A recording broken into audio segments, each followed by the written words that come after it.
नमस्कार दर्शकों, बौद्ध धर्म के संस्थापक गौतम बुद्ध के जन्मदिन के उपलक्ष्य में प्रतिवर्ष बुद्ध पूर्णिमा मनाई जाती है। हिंदू मान्यताओं के अनुसार बौद्ध धर्म के जनक गौतम बुद्ध को श्री विष्णु जी का 9वां अवतार माना जाता है, जिनका जन्म वैशाख पूर्णिमा को हुआ था। इसलिए इसे महात्मा बुद्ध के जन्म दिवस के उपलक्ष्य में प्रतिवर्ष बुद्ध पूर्णिमा के रूप में बौद्ध धर्म द्वारा मनाया जाता है। इसी से जुड़ी देखिए हमारी यह स्पेशल रिपोर्ट।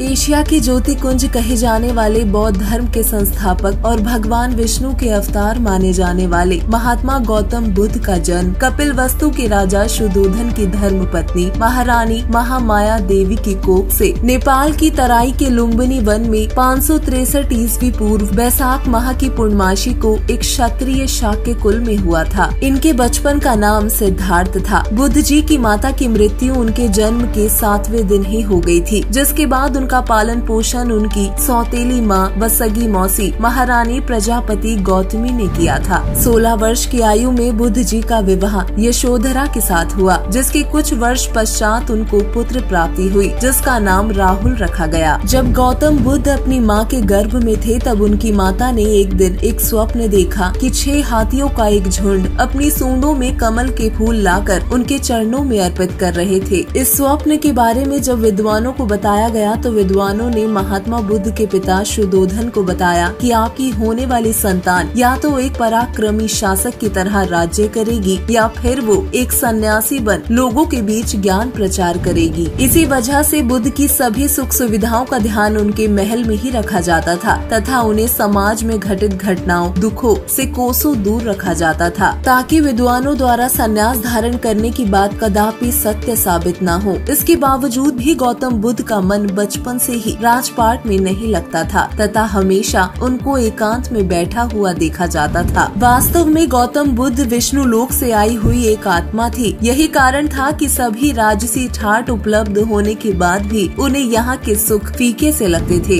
एक दिन महात्मा बुद्ध को कपिलवस्तु की सैर की इच्छा हुई और वो अपने सारथी को साथ लेकर सैर पर निकले। मार्ग में उन्होंने 4 दृश्य को देखा, जिसमें एक बूढ़ा व्यक्ति, एक बीमार व्यक्ति, एक शव और एक सन्यासी थे। इन दृश्यों को देखकर बुद्ध का मन विचलित हो गया। उनके सारथी ने उन्हें बताया कि ये जीवन का कटु सत्य है। हर व्यक्ति को एक दिन बूढ़ा होना है और बुढ़ापा अपने साथ रोग लेकर आता है। इसके पश्चात मृत्यु का आना भी एक परम सत्य है। इन दृश्यों को देखने के उपरांत बुद्ध इस जन्म मरण के चक्र तथा मनुष्य के दुखों के कारण जानने और उसका समाधान ढूंढने के लिए व्याकुल हो उठे, जिसके बाद उन्होंने घर त्याग कर संन्यास लेने का प्रण लिया और रात्रि में ही गृह त्याग कर वन की ओर चले गए। उस समय उनकी आयु मात्र 29 वर्ष थी। बौद्ध धर्म में उनके गृह त्याग को महाभिनिष्क्रमण कहा गया। इसके बाद महात्मा बुद्ध अनेकों गुरुओं के पास गए, जहां उन्हें उनके सवालों का जवाब नहीं मिला। बिना अन्न जल ग्रहण किए 6 साल की कठिन तपस्या के बाद 35 वर्ष की अवस्था में बैसाख पूर्णिमा की रात निरंजना फाल्गु नदी के किनारे बुद्ध को एक ज्योति पुंज दिखाई दिया, जो कि ज्योति निरंजन काल ब्रह्म अपने ज्योति रूप में दिखाई दे रहा था। उस समय उनका शरीर मरणासन अवस्था में पहुंच गया था। तभी परमात्मा की प्रेरणा से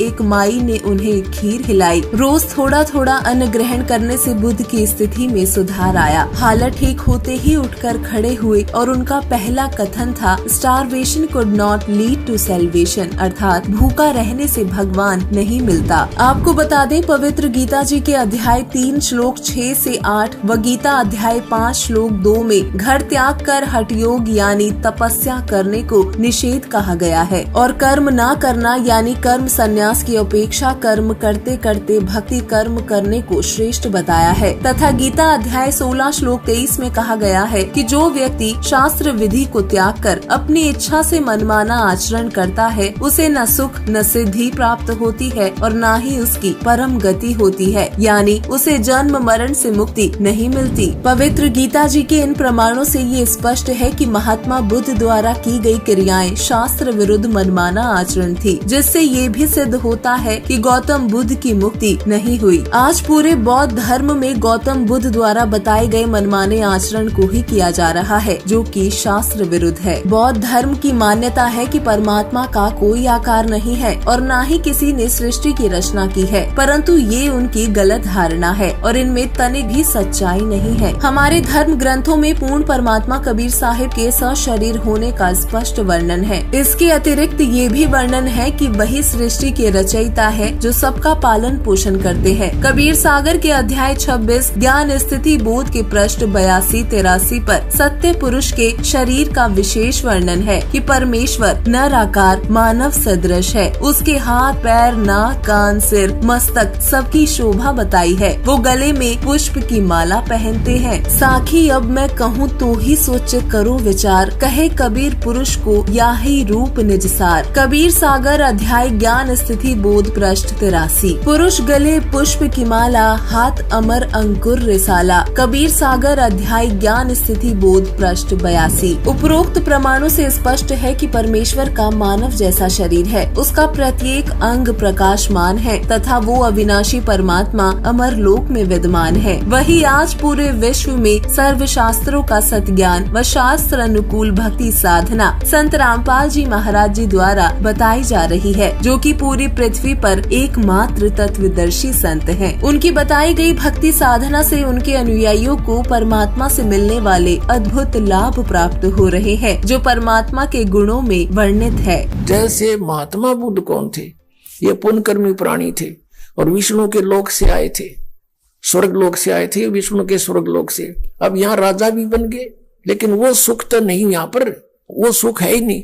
उसकी खोज में घर त्याग दिया, अपने आप साधना करने लग गया, हठ योग कर लिया, खाना पीना भी त्याग दिया।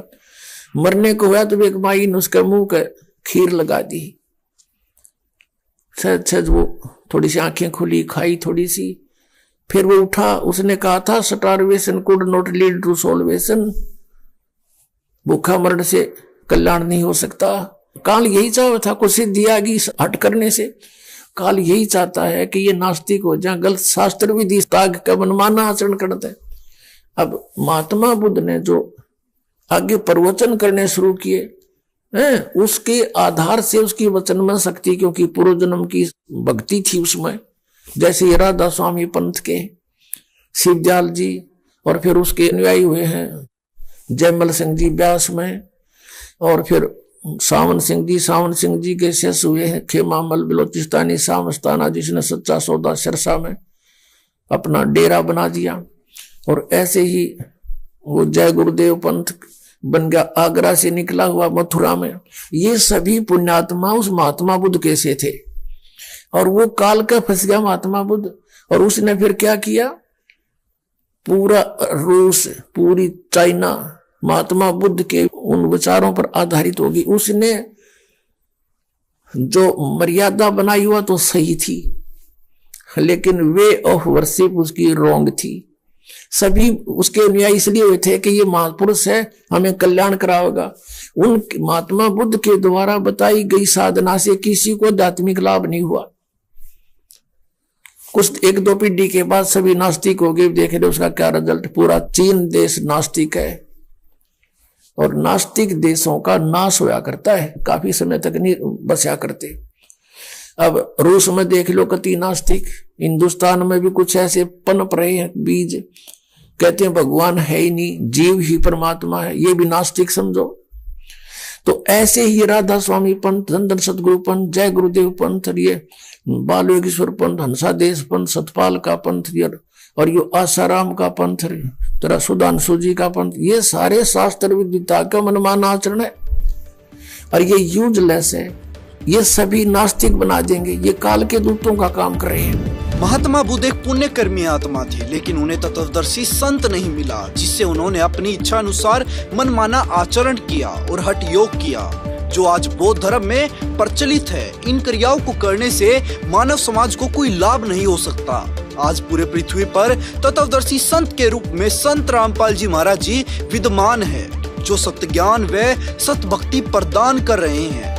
अतः मानव समाज से निवेदन है कि आप संत रामपाल जी महाराज जी से नाम दीक्षा ग्रहण करके सत्य भक्ति प्राप्त करें और अपने मानव जीवन का कल्याण कराएं। आज की हमारी इस वीडियो में बस इतना ही। जुड़े रहिए ऐसे न्यूज चैनल के साथ। धन्यवाद।